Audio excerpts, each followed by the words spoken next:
রাজ্য সম্মেলন অনুষ্ঠিত হয় আগরতলা প্রেস ক্লাবে। তাদের দাবি, আগামী মার্চে 31 তারিখের মধ্যে তাদের বকেয়া টাকা না দেওয়া হয় তারা কর্মবিরতি এবং আন্দোলনে নামবেন।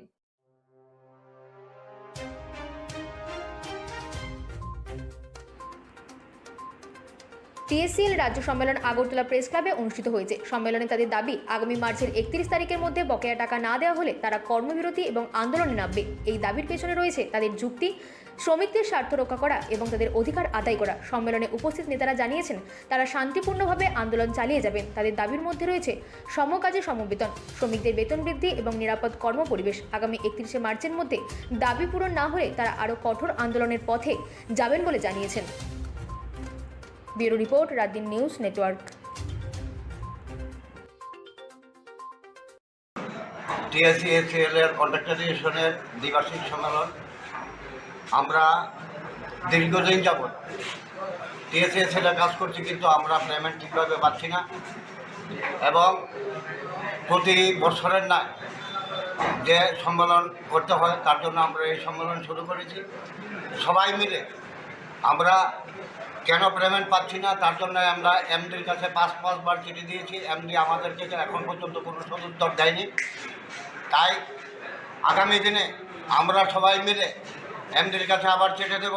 উনি যদি আমাদেরকে কোনো সদুত্তর না দেন আমরা এমডি অফিস ঘেরাও করব এবং এমডি অফিস ঘেরাওর মাধ্যমে আমরা সবাই মিলে এককাট্টা হয়ে হয়তো যদি দীর্ঘদিন এমডি যদি আমাদেরকে সাথে মার্চ মাসে যদি পেমেন্ট পরিষ্কার না করে সবার সম্মিলিতভাবে যদি সবার সিদ্ধান্ত হয় তাহলে আমরা আগামী দিনে কাজও বন্ধ রাখতে পারি, কিন্তু কাজ এখন বন্ধ রাখবো না, কারণ এটা একটা সামাজিক পরিষেবা।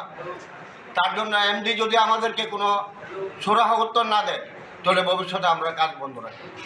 এই দপ্তরে যিনি মন্ত্রী আছে ওনার সাথে কি এই ব্যাপারে আপনার কথা হয়েছে? না, আমার মন্ত্রীর সাথে কোনো কথা হয়নি, কিন্তু আমরা মন্ত্রীর কাছেও যাব। হ্যাঁ, মন্ত্রীর কাছেও 3টা চিঠি দিয়েছি, এখন পর্যন্ত কোনো উত্তর আসেনি।